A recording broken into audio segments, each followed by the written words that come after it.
Hi, good morning. My name is Joseph Jobert, and in the news today, AnyRun has brought forward an increase in the use of a fairly new phishing kit called Salty 2FA.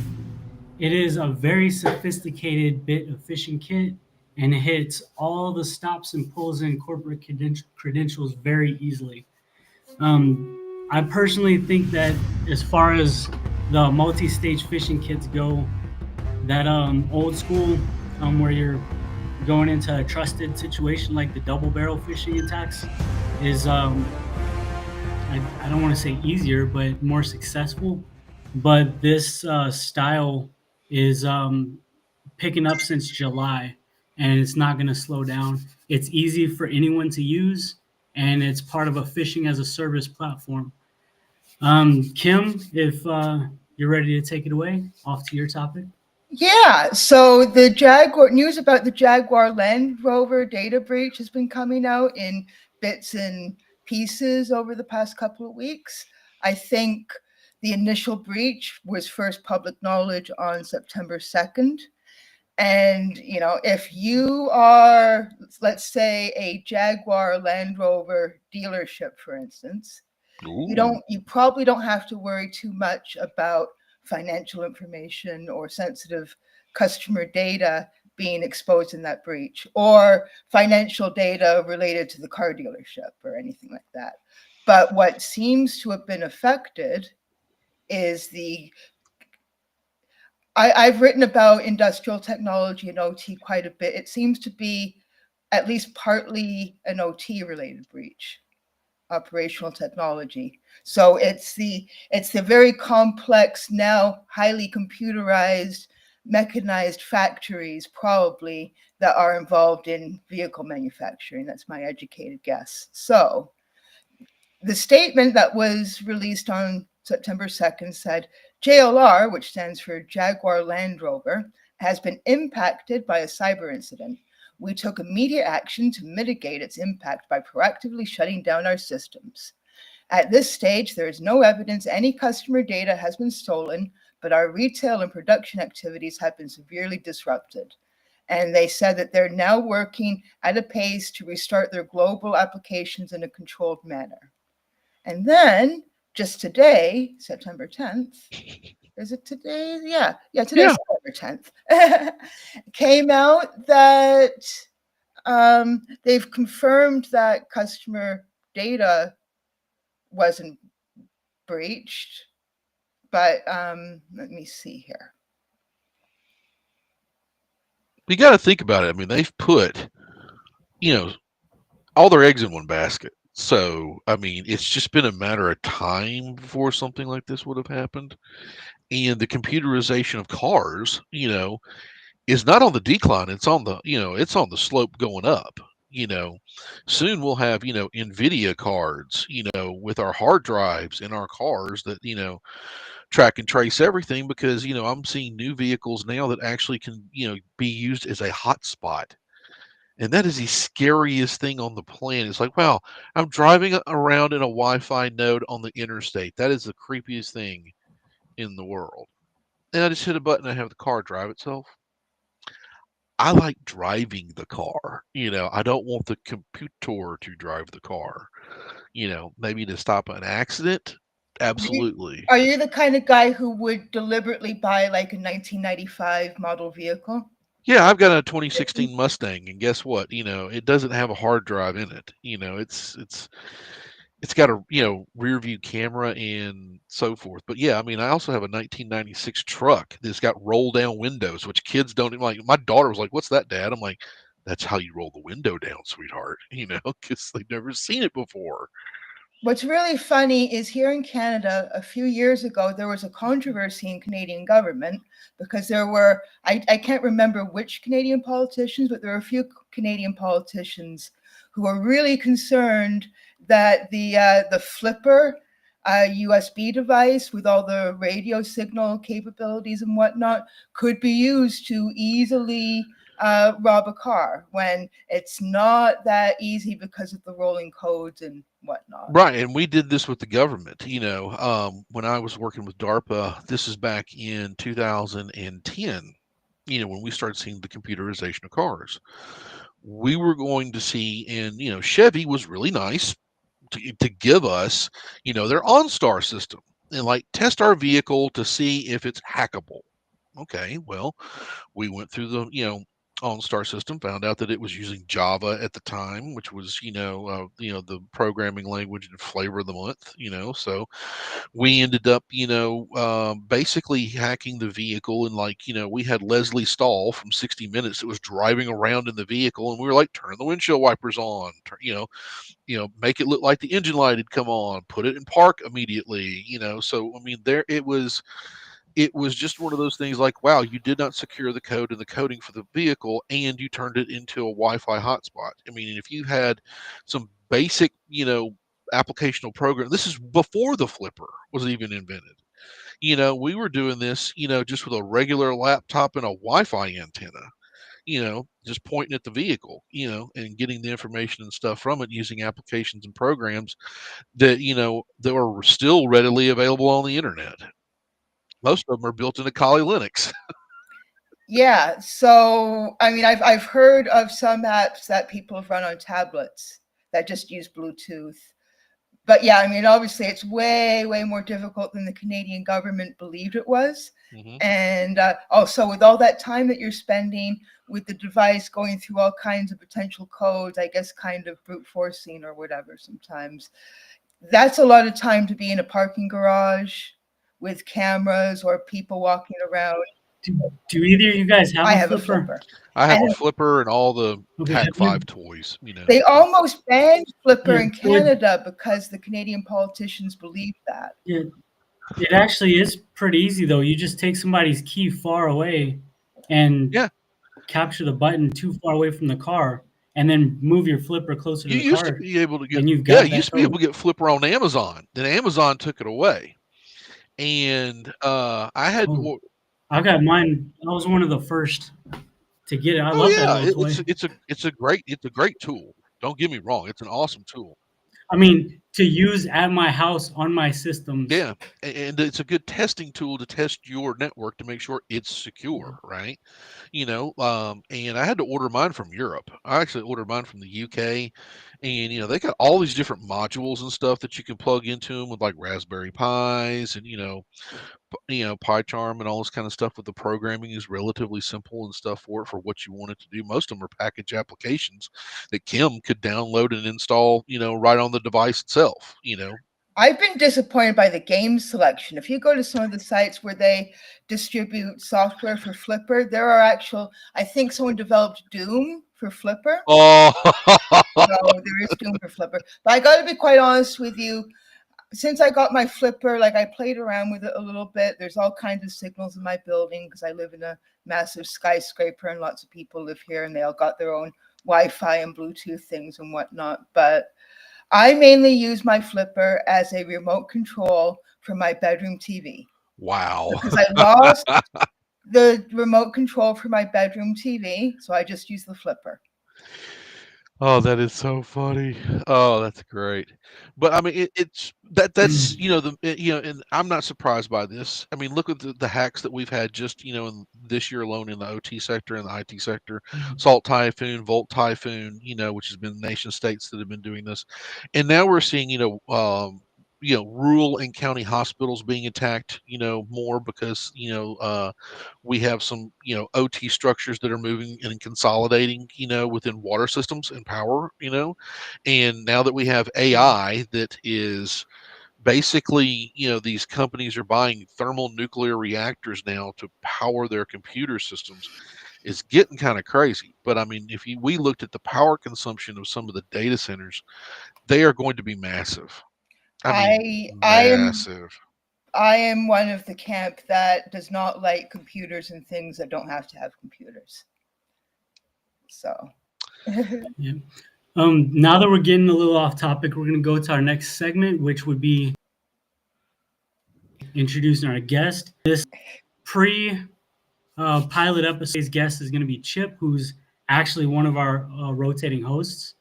Instead of running the gauntlet, which would be what this section normally is going to be, Chip is actually going to talk about one of his current previous issues that he's been going through. So for the next 16 to 20 minutes, the floor is yours, Mr. Harris. So yeah, one of the things that we'll be talking about today is that key word that everybody's been talking about: artificial intelligence. What is AI? A lot of people don't.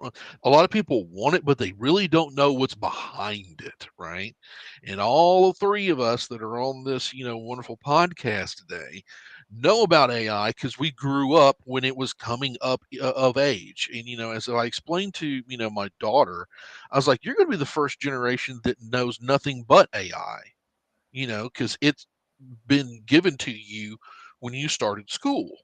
You've had artificial intelligence, so really what is artificial intelligence and all these terms that they throw around, and then how it can be used for good and how it can be used for bad. And I tell people, it has different implications of what it originally started out, as. When it started out at MIT, little history lesson here, when it started out at MIT, it was being used for, multiple different things. And some of those multiple different things was, using huge data sets to crunch data down and find an answer. And some of those answers, were very big at the time. Like, how long would it take us to improve our interstate system? Some of the original questions that, were asked of artificial intelligence. I mean, and this goes back from, reel to punch cards down to, entering in the first stuff, into manual databases was, how do we look at these things, that are large data sets and bring them down to a usable answer, right? That's how, Richard Stallman and all these people that started off with the GNU operating system and so forth, and started, in the Linux community, and then started it, in the Windows community, and also in the database world, when you had Cray and all the different ones that were out there. The key thing was, speed. The other key thing was, how do we build into creating something that's more usable for the users to use, to where they don't have to go to a university, because universities and government were the only ones that had these big machines, and now our cell phones have just about as much, if not more power than some of the computer systems that are out there, now, that were doing this back in the 50s and the 60s and the late 70s. So, I usually take Richard Stallman's position on a lot of these things. I do too. I'm a firm believer in that, and AI, was so science fiction, and then now it's reality. So Moore's law, if any of us that know what Moore's law is, right out the window now. We have massive amounts of computing, and so forth. So one of the things I want to talk about today, Salesforce just fired 4,000 people, saying that AI took their productivity, right? So the CEO says, we need less headcount because we're filling that in with AI. Revenue, actual gross, was worse when the company did go to AI versus having human people that were actually there. So, I've always said this: AI does not fix stupid. If you make bad business decisions, you suffer the bad business decisions to go with it. So this month alone, there were about $20 million, of healthcare CEOs that, spent money on artificial intelligence. 3 million of that went to AI tooling, and out of that, $200 million across the United States, they looked at the process of how AI automation and billing systems, which, if you go to the hospital and you've got insurance or don't have insurance, you're sent a bill. It might take a while, but you will get it eventually, right? So, this is one of the things that is, basically is putting a Ferrari on wheels. And there's been things that have come out that you've actually seen to where AI can actually be a hindrance, not necessarily a help. Chip, you said that you respect Richard Stallman's takes on things. I am Yes. on his website right now, and he has a page on ChatGPT. So it's very short what he wrote. So I hope you don't mind if I read it. Go Please. right ahead. I hope no one shoots the messenger. So reasons not to use ChatGPT. ChatGPT is not intelligence, so please don't call it AI. I define intelligence as being capable of knowing or understanding, at least within some domain. ChatGPT cannot know or understand anything, so it is not intelligence. It does not know what output means. It has no idea that words can mean anything. This is RMS's words, by the way. I call it a bullshit generator because it generates output with indifference to truth. The same applies to many other generative systems for the same reasons. The widespread public error of attributing intelligence to those systems leads millions of people to a misplaced trust for them. Please join me in spreading the word that people should not trust systems that mindlessly play with words to be correct in what those words mean.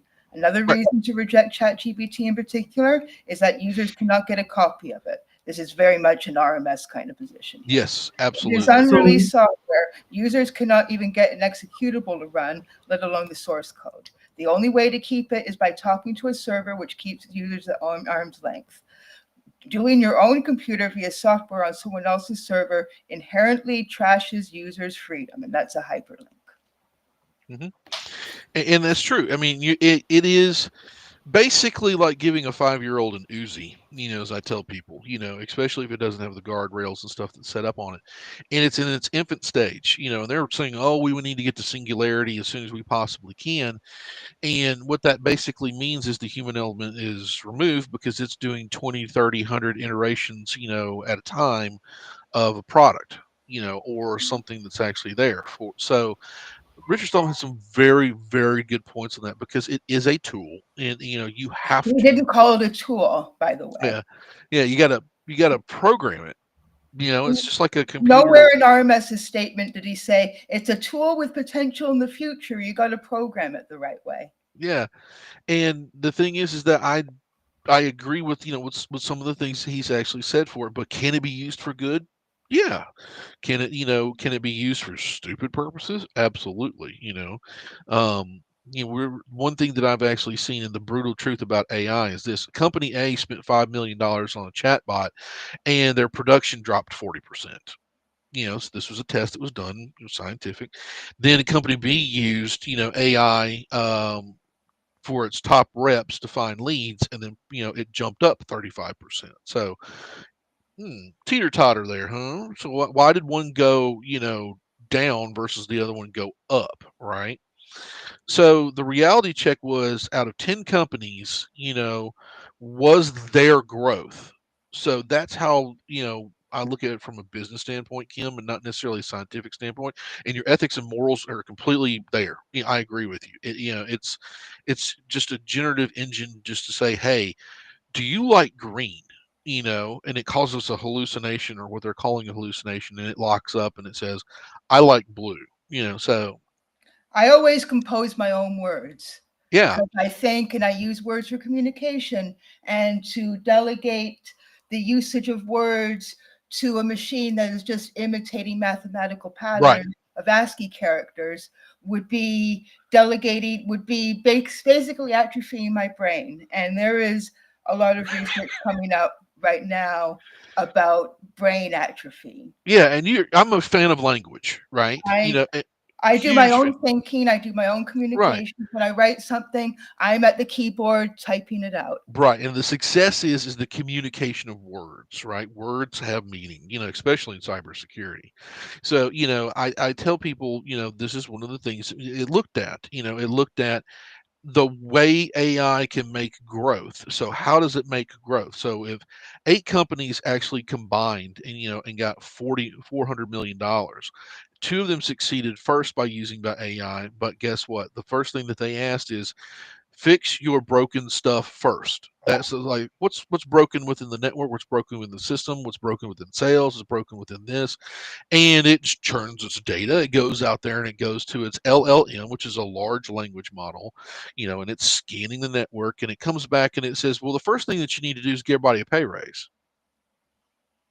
Management's like, what?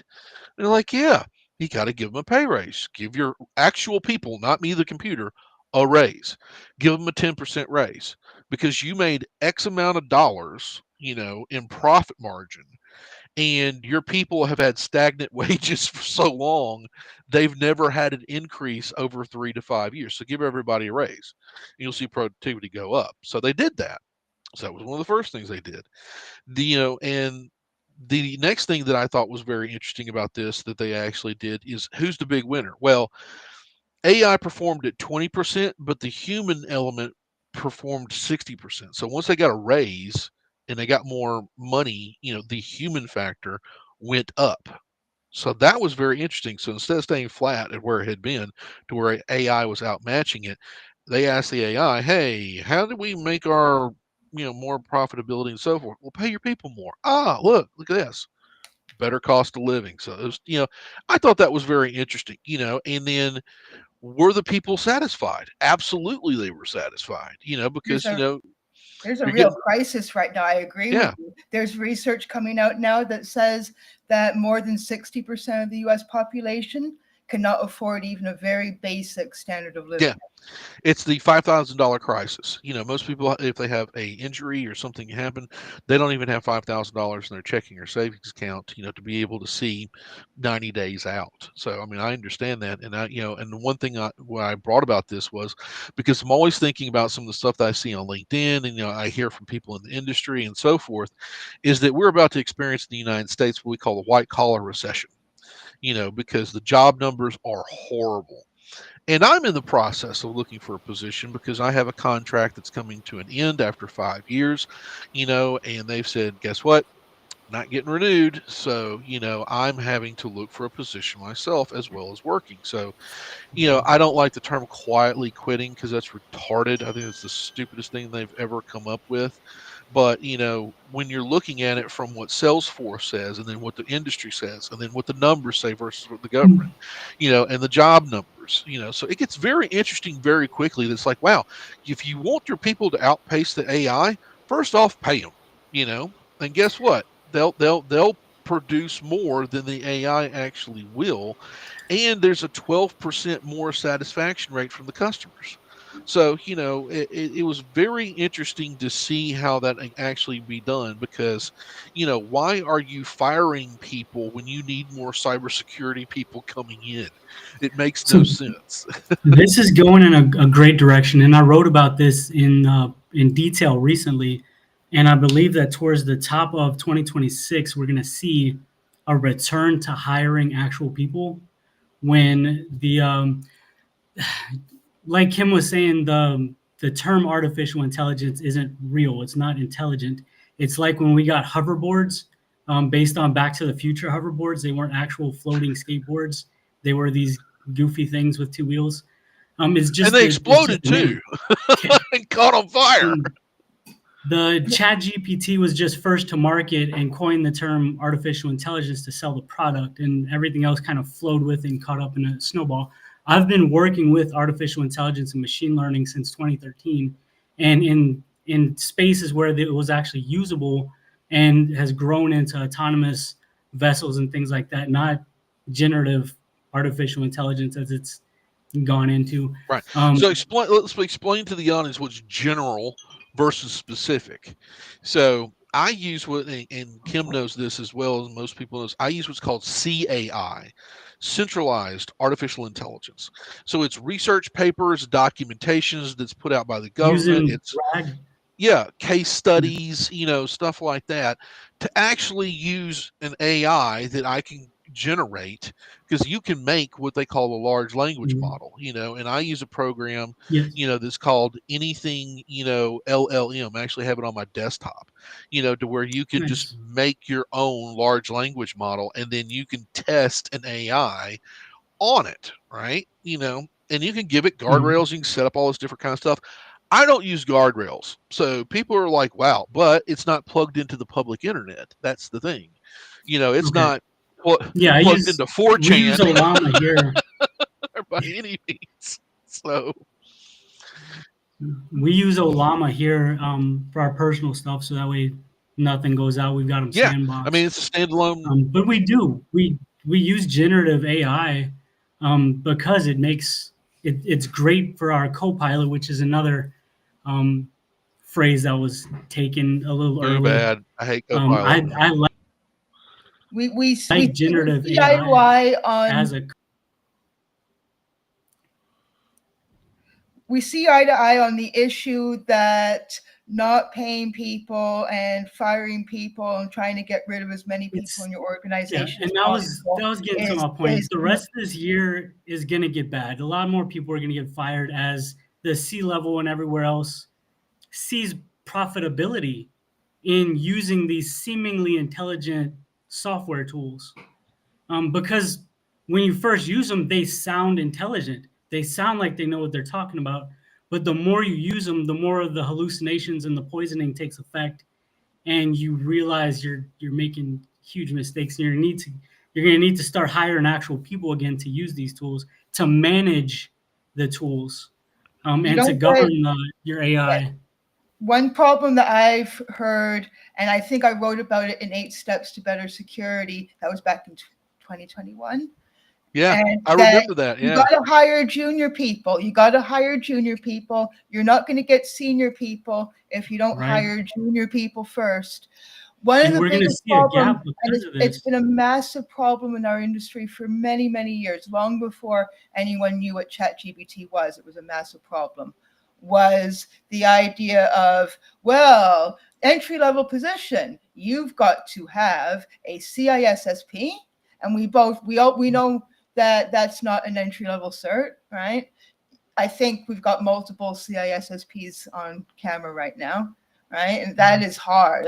It is hard to get a CISSP, and it only applies to certain and areas of cybersecurity practice, there you right? go. Yeah. And to expect someone, people coming out of college, university now cannot find jobs because, oh, well, you have no experience. Well, Like, I also blame a lot of the universities because, when I was a teacher, I taught for, 4 years as an adjunct professor. I was like, so who's got their A plus in the room? And like no hands would come up. Who's got their Linux plus, any CompTIA certifications? None. Anybody got any Microsoft certifications? No hands. Anybody got, any certifications? It's like, how many people don't have certifications? And everybody raised their hand. I was like, so you're getting a degree, in computer science, but you're not getting any certifications whatsoever. Well, I said, there's a Prometric testing center on campus. Okay.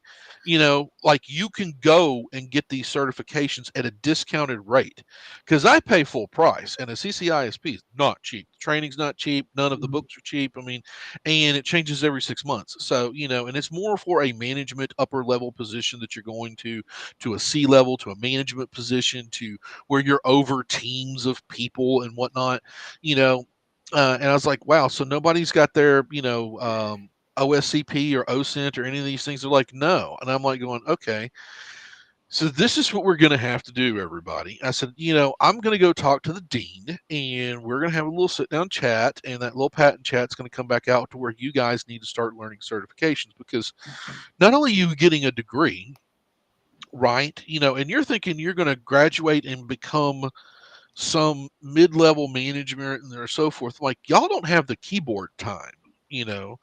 You might come out with a SOC level 1 position that's going to pay you X amount of dollars a year. But if you've got certifications and qualifications that say, hey, I can take a test, I know what I'm talking about, and I've done it. Like I physically have pushed the keys and know where to click and know how the application works, that makes a big difference, and I do agree with you, Kim, 110% from the article that you had written back then. This started a while back, and it mostly started with the big companies like Microsoft and IBM and them just letting stuff go and blah, blah, blah, blah. Oh, we're going to institute AI. Well, 2-3 years down the road after the pandemic, now they're finding out that was a really bad idea because, Dave, that knew everything about this program and application that's been, working here for years, gone, you know. I'm sorry to bring up your age, but Yeah. everyone of your generation, like I'm only 41. I'm going to put it out there. I am 41. I'm So, 49, so oh wow, okay. But everyone, oh well, that means you're still Gen X. yeah, You are on the other side where you're yeah. Gen X. Gen X got to enter the industry and get entry level jobs in cybersecurity Mhm. just for being bright and like clever in Yeah. high school. And look, I developed a basic virus Mhm. here on this floppy disk. See, okay, you have no experience, but you know what? You go mentor this other guy that we got here, looking at this new virus phenomenon or whatever. Right. Right? So like we don't have those, these kids coming out, they don't have those We're going to take a opportunities. chance on you. We're going to train you on the Right. job. You are junior, so Mm. you're going to mentor someone, and we're going to train you on the job. They And don't do this that. is what They don't do I that. tell the younger 20s and stuff like that. Your chance in cyber, and I hate to be that guy, but it's gone. You need to start focusing on AI. And I've been telling the quorum, my group, that I've been telling them for the last 2 or 3 years, you need to start focusing on AI governance and pivoting your persona, your everything into securing AI tools, because you're going to be the guy that messes with an AI lab, gets to go into a job, talks about AI, and becomes the thing without having to get a college degree, 10 certs, and 20 things like you need in cyber. You're going to get to do that with the AI bubble, because the cyber bubble is, big, and if it hasn't busted, it's pretty much about to. And we've seen It's this happen. We've seen this Oh yeah, happen, and so many things. Y2K. We saw it in Yeah, 2005. We saw it in 2008 with the Great Recession here in the United States. We saw it in and 2010, 2015. Here we go again. I mean, it's the same. yeah, This it's time, it's capitalism. It's how things work. Predatory organizations. We need them. We love them. We hate them. But yeah, that's If yeah, you how are it an works. SME and you're listening right now, because there's no changing Microsoft or Google Alphabet or their corporate culture, there is possibility for SMEs to take risks and try new things. absolutely. If you are an SME and you're listening right now, please do me a favor. Find a bright kid. Find a bright kid who has no professional history, who's 18 years old, who did something cool that they can show you on GitHub or something, and just take a chance on them. Take a chance. Yeah, and, And make sure that the people making the hiring decisions are looking at resumes that are coming in, and they're not screening the resumes through all these bots. yeah, That's these bot programs are unfortunate right now. ridiculous. They are. I mean, I put out so far 475 resumes on LinkedIn jobs because I chose one. It was like Glassdoor, this one, this. And, I found out from a recruiter friend of mine, and this is very, I consider to be just completely the most unethical thing on the planet, is that, and I even wrote about this, post this on LinkedIn, and people are like, Mhm. give me the company name. We're going to go get them. That's ridiculous. I've had friends from the Trade Administration and, the Department of Labor call me about this, is that some companies are putting out fake jobs, right? And they're getting Mhm. all these resumes coming in, and they'll never fill that job. But what they do with the resumes and everything from all the data that they collect, they're selling that to advertisers in the recruiting industry and selling that to AI job placement companies, and they're just spamming it like you wouldn't believe. And I was like going, that is the most horrible thing I have ever heard, because, if you're losing your job or have lost your job, it's false. I mean, the false hope and, getting your hopes up and then getting crushed, and the depression and the stress on the family and the stress on you. And it's like, because, it's like, I only get, unemployment. It's only going to pay me X amount of dollars. And how am I going to feed my family? How am I going to pay my bills? How am I going to pay my mortgage? And you're getting, these bots that are coming in saying, "Give me $29.95 in 3 weeks, you'll have a job," and it's like, no, I mean, it's ridiculous, and Workday got completely hacked, and all their databases got leaked all over the internet, so that didn't make things any better, so um, I want to it, know something, Chip, because you say that you've been applying to a lot of jobs on LinkedIn. mhm. How often have you gotten a direct message from someone who presents themselves as a recruiter and they say, "Show me your resume, Chip," and you send them your resume, Yep, and then they're like, "Okay, we have this new method called the blah blah blah method, the yeah, star method. So we got to fix your resume." Hold on. It's not an employer's job to process your resume through a new methodology. that It's is correct. like that is such a so. How often you've had that scam approach you? So I ran with one. I wanted to see what happened, and I think I told Joseph about this one. Was it was about a week ago. Remember this, Joseph? It was really kind of funny, and it tickled me to death, Kim, because I'm glad that you brought that up, because I'm going to give you a great example. I got that.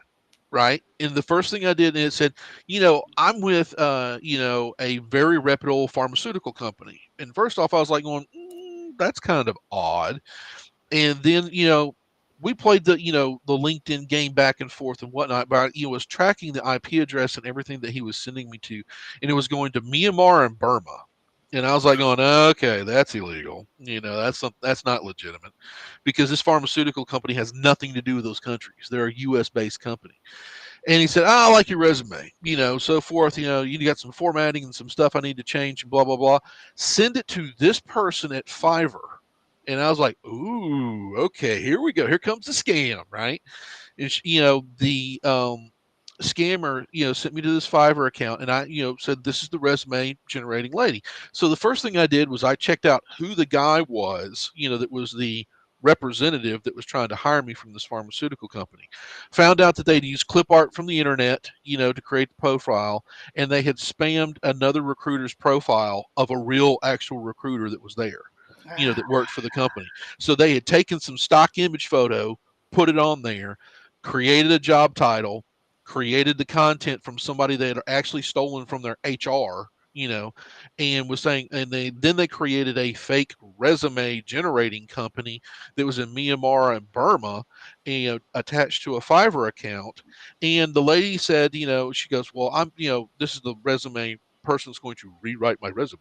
And it was like, we can do this for a generative package for $125, or another upgraded package for $225. But if you want the whole deal, it's $400 to rewrite your resume and make it automated for AI and everything like that. Mhm. So I was like, okay, end all communication. That's all I needed. I got screenshots, all this, got all the logs, everything. So I actually called this company up, called them up straight up. Found their number on Google, called them, went through their customer service tree. I was pushing ones and threes and fives and four, and finally I got to the cybersecurity department. And I said, "Look, you guys are having a breach right now, and this is what I've got. Give me an email address, I'll send it to you. This is just, I'm just a regular guy that's, certified ethical hacker, pen tester. Told him who I was, whatnot. I do this professionally for a living. And I said, this is what you're getting. Somebody's actually spamming, one of your actual representatives' account and everything. And they're saying, give me $300, dollars up to $400, to apply to your company with a generated resume that would fit your needs for your AI. And he said, we don't have an AI in our resume department for the positions we do. I mean, it's literally you apply and then they go through them. There's no artificial intelligence that's plugged into that at all. So thank you so very much. But we've been getting these phone calls going, where's my interview? Their HR is getting hit with, like, they said, a bunch of calls going for people that have paid this money, $300 to $400, or maybe up to 175 at the minimum, to interview for a position that does not even exist. Ghost jobs. Yeah, it's horrible. Yeah. And I was like going, can y'all do anything? Like, well, you could call this 1-800 number and report it to CISA. And I was like, it's not going to go anywhere, or you can, just send it to us and we'll see what we can do with it. So I sent it to them. I said, thanks so very much for your time and everything. I hope, I get an interview for the position, but I've heard nothing from them, so it was kind of one of those things that was very eye opening. Like, wow, this is crazy, that this is going on right now, that these scams are running like this. And I mean, it's no different than the gift card, crap that happened, a couple of years back, and then on top of that, it's like, it's no different than stealing, information and data from, PHI or EPHI, that's floating around out there. And I was like going, this is horrible that this is happening, and people are getting away with it, and it's legitimate. It's legitimate. If you give your money to a Fiverr account to a scammer, there's no recourse from the FDIC to get your money back. You knew the risk, you took the risk, and now you have to suffer the resolve from that. But if you know something's a scam going straight in, or a pyramid scheme, or a Ponzi scheme, and you've got the ability going, whoa, whoa, whoa, this doesn't pass the sniff test and is illegal, and you're being a pariah on people, that are on LinkedIn that are looking for legitimate work, like myself, It's ridiculous, and it's fraud. I mean, it's straight up fraud. And John's right when he mentions that gift cards for Walmart and Amazon and whatnot are heavily used in it as to launder a lot of the money of these scams. Yeah. And I go to a cryptocurrency ATM that is in my local convenience store. And all these cryptocurrency ATMs now have a warning sticker saying, if I'm in Canada, so it says the Canada Revenue Agency will never ask for you to pay your back taxes with cryptocurrency. Wow.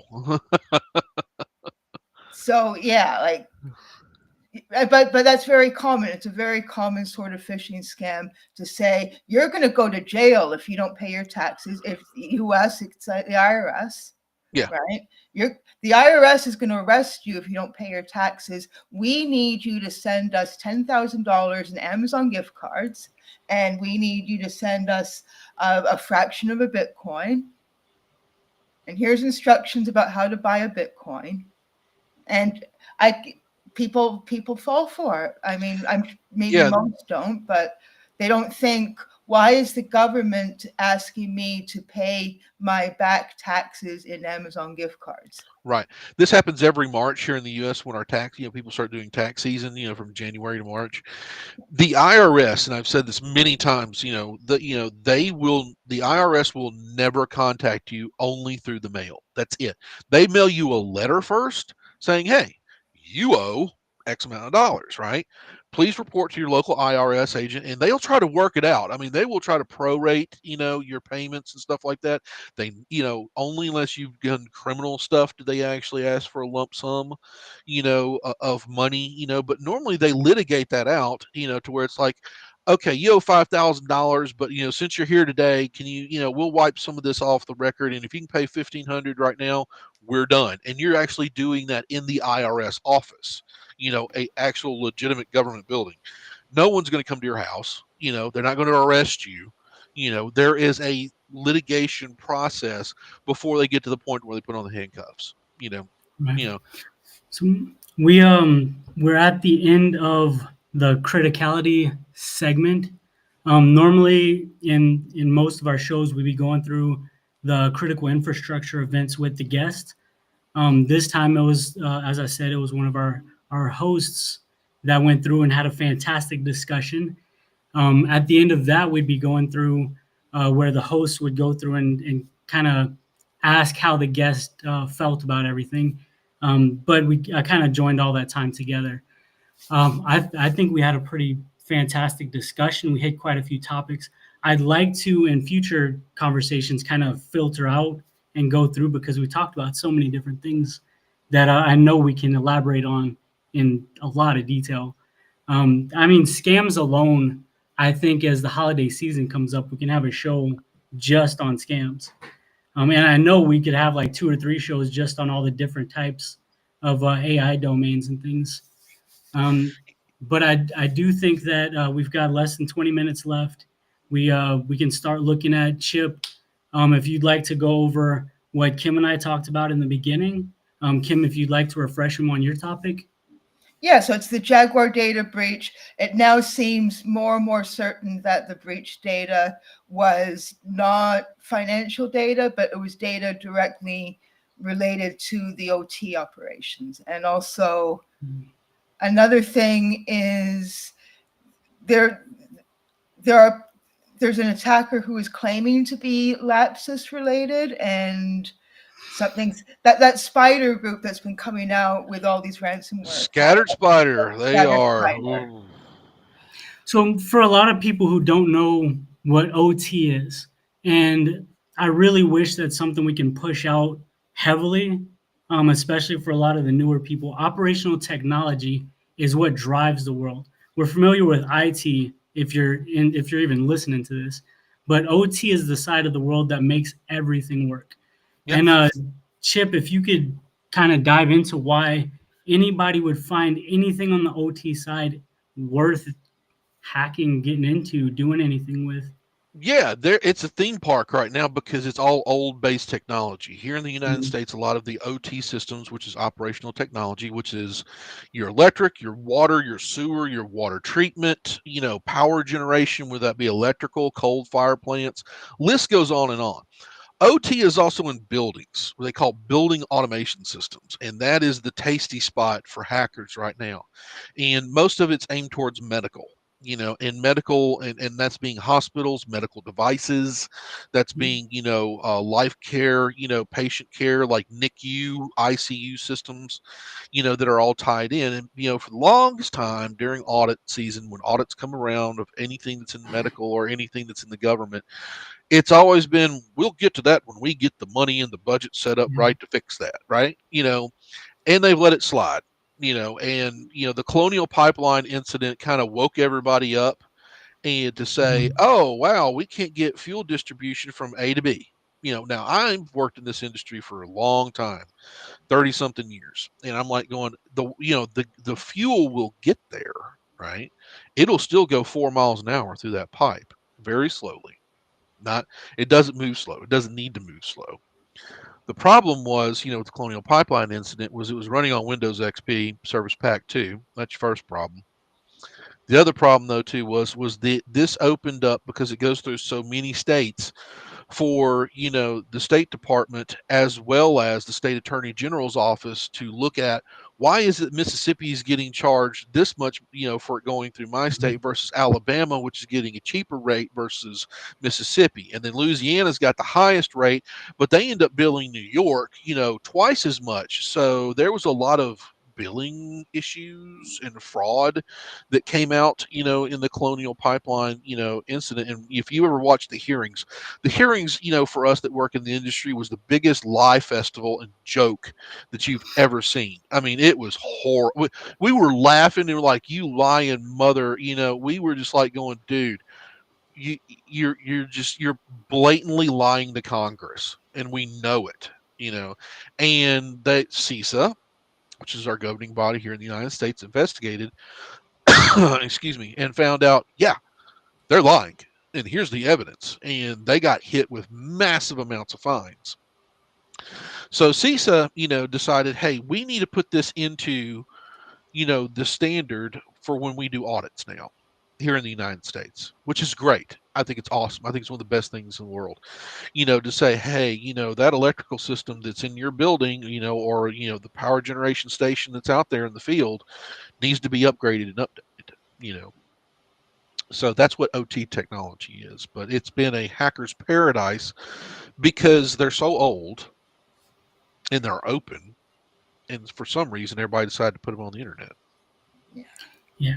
And that's one of my fights for, man, it's going almost a decade now, is the convergence of getting the IT side to work with the OT side, and CISOs and everybody wanting to get a taste of the OT data themselves because they want to see what's going through.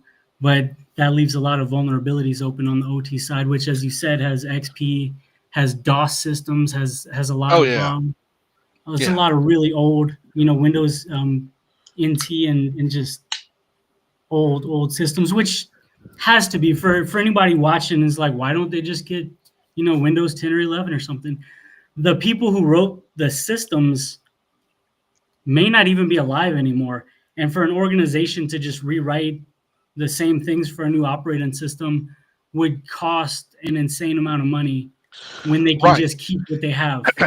And I No deal big a deal. lot with New York, New Jersey, in the upper eastern coastal area. We get power from Canada. Thank We you. get a lot of power from Canada. You're welcome. You- we get a lot of power from Mexico. So it's not just us. It's a shared environment. There's five major power grids in the United States, and then they're broken into subdomains to areas. Like Tennessee Valley Authority, PG&E that's in California. I mean, the list goes on and on and on. They're broken into smaller companies, Edison Electric, so forth.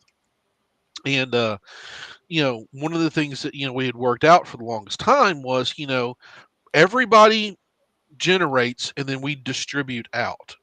So that's been the norm, but that's changed under this current administration from the past, and they've really put a lot of, interest into how to update, upgrade, and regulate a lot of those OT systems, which also are in trains, planes, automobiles, the highway, they're everywhere. What makes the lights come on and make this computer blink? I mean, it's power, and people take a look at how big OT systems are, and now that CISOs and CIOs and CTOs are responsible for that, they Yeah. don't know anything about it. They're like going, well, that's a maintenance issue. Not anymore. It's now your issue, for your environments.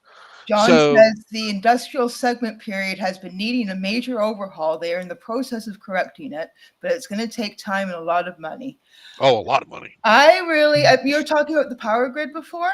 I really worry about Texas. I really, really worry about Texas because I know that Texas has its own isolated power grid.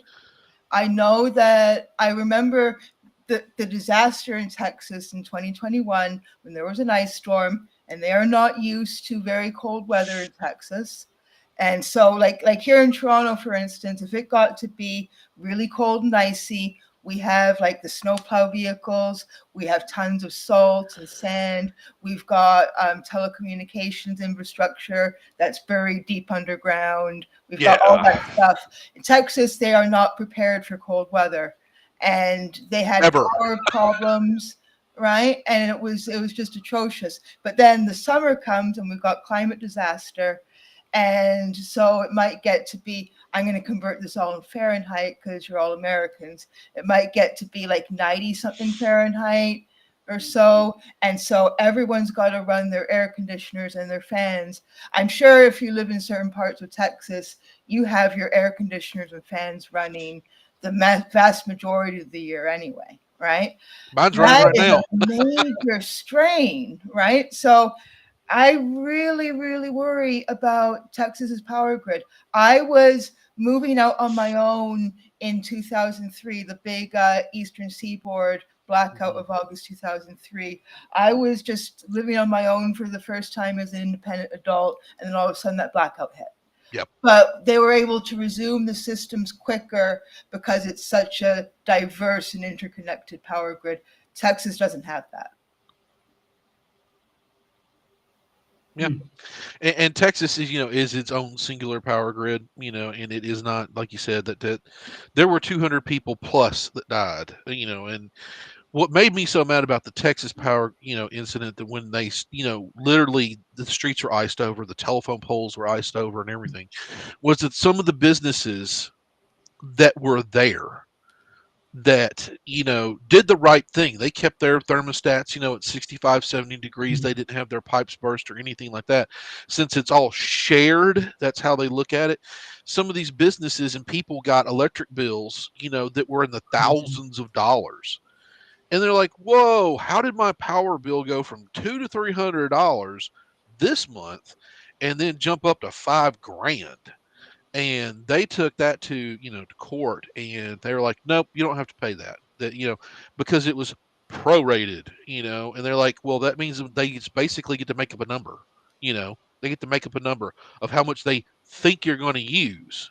And it was like, how did I mean, that was a very incidence that affected your infrastructure, but I did the right thing and kept the heat on, and everybody was fine and whatnot. I kept it at under 70 degrees and everything, so I didn't chew up too much power. Made sure that lights were off and everything, and kept the heat running. People and businesses and people did the right thing. So how in the world are they legally able to do that? Well, they found out they weren't. So you can't. I can't go, well, Kim, I think this month your power bill is going to be X amount of dollars. Or just, I think you're going to maybe consume this much. So I'm going to charge you that much. That's not how it works. You can't just propose that, onto a mass populace to pay for your lack of infrastructure and planning. I think Texas might have a state snowplow. I don't think they even have, sand. They got sand, but they ain't got salt. I can tell you that. They got plenty of oil, but they don't have, the stuff that's going to be able to do that. And I've worked with people in Texas, and they have rolling blackouts still to this day. During the high heat months, and in the cold. I mean, they're just, it's held together right now by Band-Aid and glue, and they know it, and they've Mm. got to fix it, and it's just a matter of time before it fails again on a massive level. I've told them that in multiple reports that they have paid me for, to tell them, hey, shame on you, not on them. Don't treat your customers this way, and don't treat the people this way, because they're going to lawyer up, and you're going to end up paying twice as much. So, Um, right now, actually, we should work on timing on the next episode. We're a little bit over. We've got a little less than 5 minutes till we're out. We didn't get a chance to talk about the phishing scams, but again, that's something that we can do a whole show on. And I think we should. We should save that for another show. Um, we would be saying goodbye to our special guest, which Chip, you did a fantastic job. I'm looking forward to you doing a full host spot soon.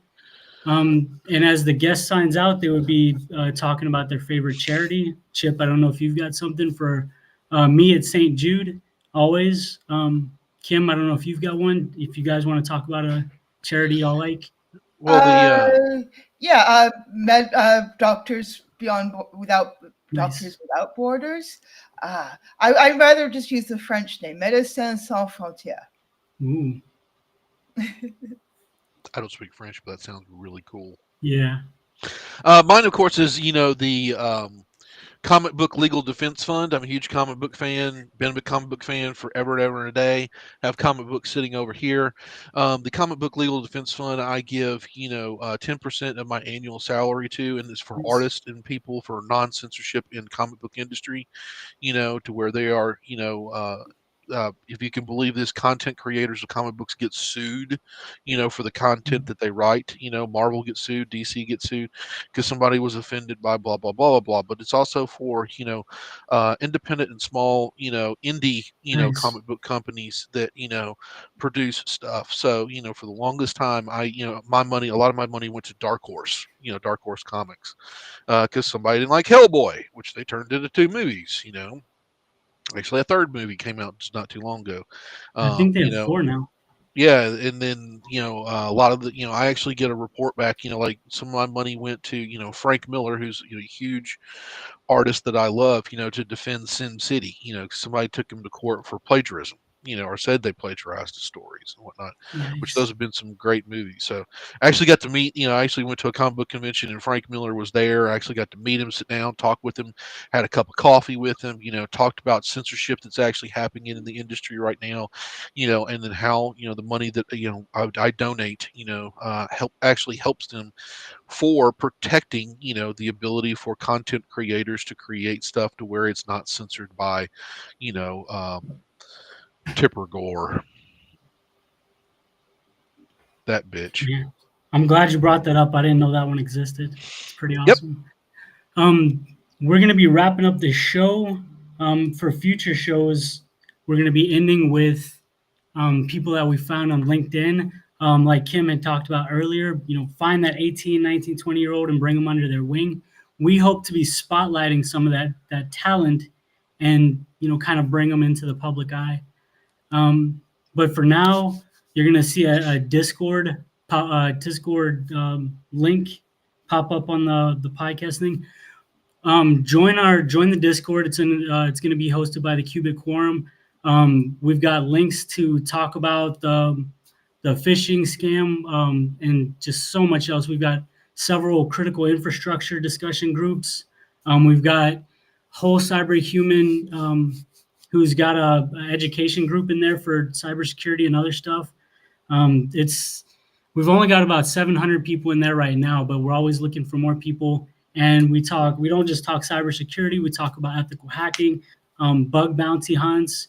We discuss programming and just all kinds of crazy cool stuff. Yeah, and Keep the Apple has actually got conversation going. Apple's got a bug bounty right now for their new iPhone that's coming out already. They always do, and it's awesome. Those are fun. It's the thinnest iPhone ever, and I'm like going, that means if you sit on it one good time, you're gonna break it, you Time for a know. new one. So, Yes, but indeed. I was sitting there, you know, looking at the Hacker News and a couple other of the channels and everything, and it's like the new Apple bug bounty program promises to pay more money, you know, for blah blah blah. Blah. And I'm like going, dude, they do this like every release of every iPhone that's out there. You never hear Android doing this. I mean, it's the most ridiculous thing. Yeah. But